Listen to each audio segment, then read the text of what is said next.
What's up, guys? Welcome back to Cherokee Hacks Life.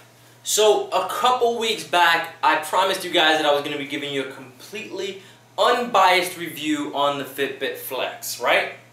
Yeah, James, buddy, baby, how's it going? Just about to do this review on the Fitbit, man. Wanted to see if you want to swing some dollars my way, $1 billion. Nothing crazy. Huh? Too high? 10 million? No? That's not gonna work either. Million bucks. Come on. Hello? Hello?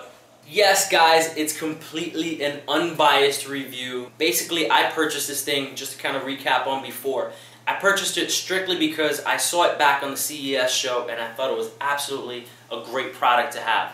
It kept track of my calories, kept track of how many steps I was taking, and there's been other pedometers out on the market, and specifically Fitbit has done a couple of them, but to me they were all inferior. I needed to keep it on at certain times, I needed to remember to put it on, all these other things that kind of got in the way with it in order to make it really an effective tool for somebody like myself that wants to stay fit, or even like somebody that might not be fit that is looking to get fit. This actually is a really cool tool. So, completely unbiased review, let's kind of go right into it and kind of break down for you guys what I liked about it, what I didn't like about it, what I think can improve, and honestly whether or not it's worth the buy. So initially, my biggest problem or complaint was with the actual dashboard of Fitbit. When you go to the dashboard, it's kind of clunky, or it was kind of clunky. They fixed it up a lot. They made it really customizable. You can kind of set up the actual site however you want. I really like that part. You can kind of put your friends up in the little corner first. You can put the actual calories you're burning in a day, the actual food you're taking, your sleep, etc. Whatever you really wanted to focus on, you can customize your dashboard to look exactly how you want it to look, which is a really, really cool feature, I think. Initially, I also thought that the Fitbit only lets you do the amount of calories that it set out for you to do. If you guys have ever looked at a calorie counter or a calorie calculator, it really is all over the place. I mean, you can get anything from 2,500 calories to 3,000 calories in a day just for maintenance or something like that. But with the Fitbit, it actually allowed me to set my calories to what I wanted, which I really liked as a feature. I personally know how many calories I need to take in order to gain weight, in order to lose weight, in order to gain mass. I already know exactly how much it is, so I like the fact that it let me customize in that regard as well. I also like the fact that it's mobile, so you can take the app out whenever you want, use it on the run. If you're obviously already running and stuff, I really like that part. I also like the fact that you're able to link it to multiple devices or multiple apps that you might be using at the same time, such as MyFitnessPal or any other running trackers that you have that kind of log how many miles you've already ran throughout the day. I really like that portion of it as well. I like also that you can enter in your measurements now, whether you're doing it on the dashboard or you're actually doing it on the app. That's the big limiting factor.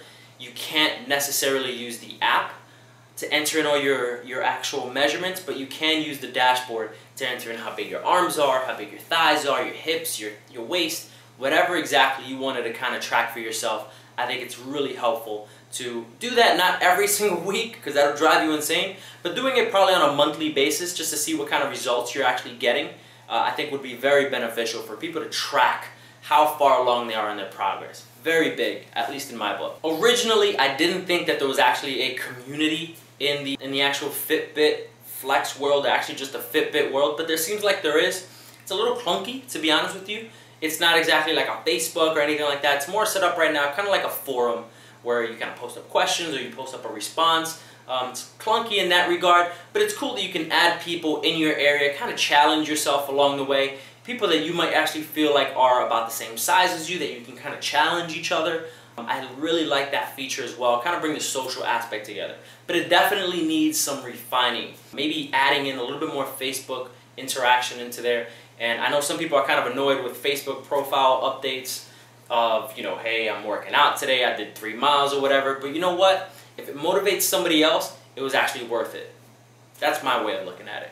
What I also liked about it is you actually get email updates on what your weekly progress is. So that was really actually pretty cool. I actually received an email update just this week that tells me, you know, how many calories I burned throughout the week, how my sleeping pattern was, how many steps I took, how many miles I've actually walked. I really like that nice little recap feature. It lets you really know what exactly you're doing throughout the week and how exactly you can actually improve from week to week. I also really like the fact that it has a reminder on it. So there's a reminder on it that kind of tells you, or you can actually set up alarms that you can set it up for pretty much anything, reoccurring on a weekly basis. Me personally, I have it reoccurring for taking my pills. So this could be beneficial for, say, your mom or your dad that's in a retirement home or living on their own, and they just don't remember when exactly to take their pills. This can actually help them out. If they keep it on, it'll give them like a nice little buzzing feeling to remind them, hey, it's time for me to take my pills for the day. I am really, really bad at taking my supplements, and I know that. So I set a little alarm for myself that shows me exactly when I should be taking my pills, and it keeps buzzing until I actually tap it 3 times for it to stop. In terms of accuracy with the actual step counter itself, I kind of leaned toward a lot other websites or a lot other blogs that had the Fitbit for a while before I did, and were able to test it out between this one and the Fuel Band, the Nike Fuel Band. So they tested it out, and honestly, it seems very, very accurate in that regard. The one thing that I will say, and maybe I'll do a video on this real quick, is you should measure what your stride is. That could probably help the accuracy in terms of how much you're running, how much you're walking, and what your steps are for the day. So that could help in that regard. So I measured my stride, and maybe I'll put up a video later on that shows how you should measure your stride and make it really, really quick and really brief for everybody to kind of just go through and just set up real quick on their Fitbit. Now, here are things that I didn't like.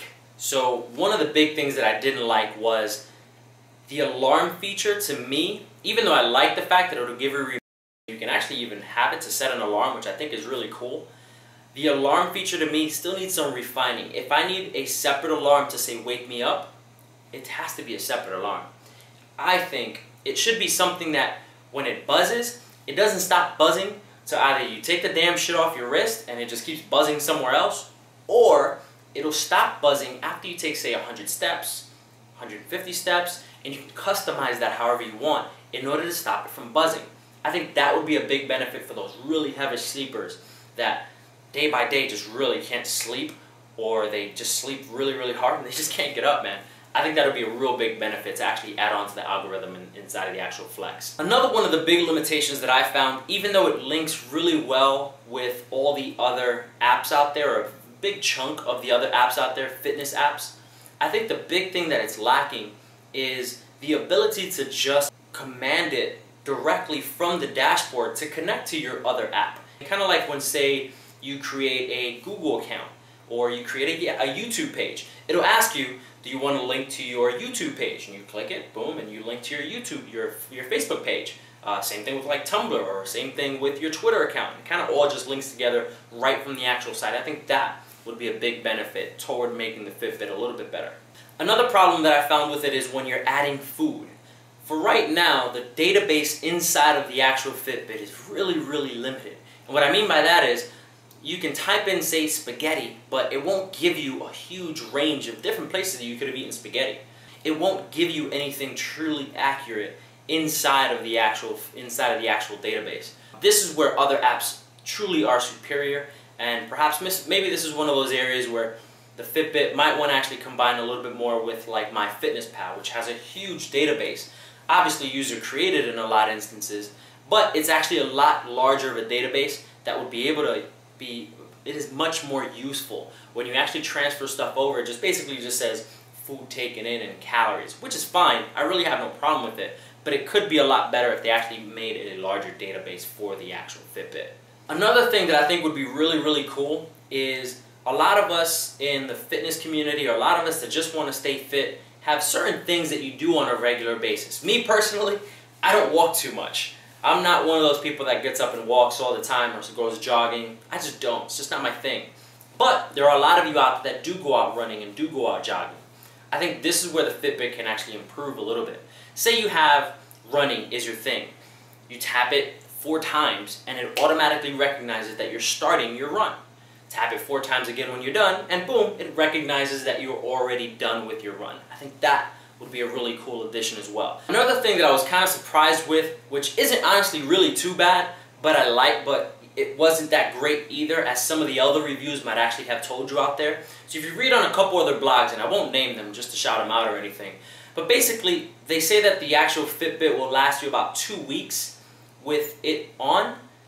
I can tell you it doesn't. I've charged this thing already 3 times. First when I got it, a week later I charged it again, and I just charged it again yesterday. So I've charged it once a week, and which is about the amount of time, in fairness, what Fitbit actually suggests, that you'll be actually charging it on a weekly basis. And this is because I've worn it for pretty much everything. Anything that you can think of, I've worn it for, from going to the beach, from going to the gym, from going running, from going to the pool, swimming, you name it, I've done it with it. I've even gone hiking through a rainforest with it. So honestly, I really did like the Fitbit Flex. Overall, I gotta say, I like this thing. I really like the fact that it's completely customizable. I like the fact that I'm able to track truly how many calories I'm burning on a daily basis. It really gives you a good idea and a good sense of how active or inactive you are if you're one of those people like me that work at a desk all day long. All you do is work at a desk, you get up periodically, say to get something from the copier, or maybe to go into a meeting or something. It really is beneficial for you kind of folks. And also for you folks that just honestly just don't do jack. You know, that you really feel like you need to actually get out there and moving. This will really, if you actually pay attention to it, will really show you just how inactive you are. And it actually gives you a graph on hours on when exactly you're being inactive, which is very, very beneficial. For those of you, honestly, that are looking to actually get this Fitbit, just go ahead and get it. I would recommend, obviously, the Flex because I find it a lot more convenient. You honestly don't even really feel it on your arm. It's there. Probably the biggest inconvenience for me is when I went hiking, having to put the bag on my back. I tend to put my left shoulder in first and then my right, and it tends to get stuck. The strap itself gets stuck, but other than that, you really don't feel it. It hasn't really ripped off my arm either, other than I wanted to take it off just to charge it and stuff. And it performed fantastically well in water, and I was swimming in about 5 feet of water. I performed very well at the beach, and I was swimming in about chest deep water. Pretty much I did a lot with it in the last 3 weeks, and I can definitely recommend it. For $100 bucks, I don't think you can go wrong. So there you go, guys. That's the review on the Fitbit Flex. Feel free to comment down below, ask me any questions you guys may have. Again, I really like this little thing. It's really, really cool. And if you have any questions, feel free to email me or comment down below. My email is cherokeehackslife@gmail.com. And as always, guys, catch you on the next video. Talk to you later.